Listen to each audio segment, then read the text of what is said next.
దేవుని కృప నీతో ఉంటే ఓటమి కూడా విజయంగా మారుతుంది. ఎందుకంటే దేవుడు కృప చొప్పున ఆయన మనల్ని ఆశీర్వదిస్తూ ఉన్నారు. మనము అలసిపోయి ఉన్నప్పుడు ఇది ఆలస్యం అయిపోతుంది అని అనుకుంటుండగా దేవుడు ఆ ఆలస్యాన్ని కూడా ఆశీర్వాదకరంగా మారుస్తూ ఉన్నారు. మన పరిస్థితి ఎలా ఉన్నప్పటికీ కూడా దేవుని కృప మనతో ఉంటే కాలము కూడా మనకు అనుకూలిస్తుంది. కాలం కూడా మన పక్షముగా ఉంటుంది. ఎందుకంటే దేవుని కృపను బట్టి. కాబట్టి మన పరిస్థితి ఏదైనప్పటికీ కూడా దేవుని కృప మనతో ఉంటే చాలు. ఈరోజు దేవుడు మన కొరకు సిద్ధపరిచిన ఆయన శ్రేష్టమైన వాగ్దానం చూద్దామండి. యెషయా 54వ అధ్యాయము 10వ వచనము.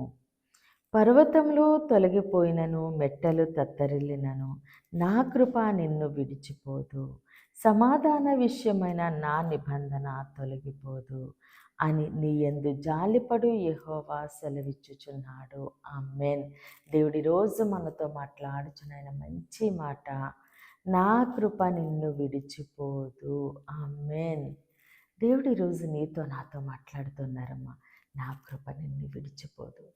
ఏ పరిస్థితిలోనైనా సరే నేను నిన్ను విడిచిపెట్టను అని. ఎందుకంటే మనుషులు అన్నీ బాగున్నప్పుడు మనతో స్నేహం చేస్తారు.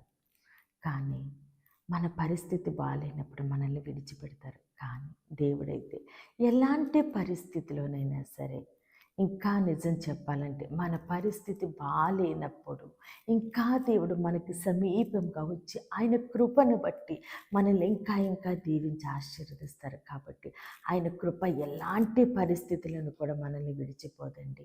దేవుడు మన పరిస్థితిని చూసి జాలి పడుతూ ఉన్నారు. నీ యందు జాలిపడు యెహోవా సెలవిచ్చుచున్నాడు. కాబట్టి మన పరిస్థితి ఏదైనప్పటికీ కూడా దేవుడు కృప చొప్పున మనల్ని దీవించి ఆశీర్వదిస్తూ ఉన్నారు. మన పరిస్థితిని మారుస్తూ ఉన్నారు. మనల్ని ఓటమిలో నుంచి విజయంలోనికి ఆయన నడిపిస్తూ ఉన్నారు.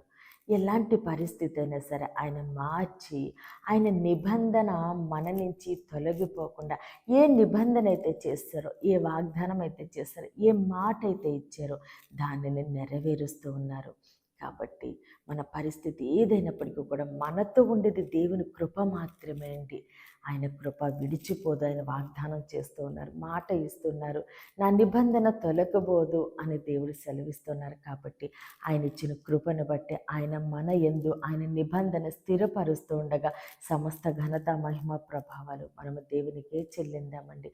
ఈ కొద్ది మాటలో దేవుడు మన వినికుల్లో దీవించి ఆశీర్వదించును గాక. ఆమేన్.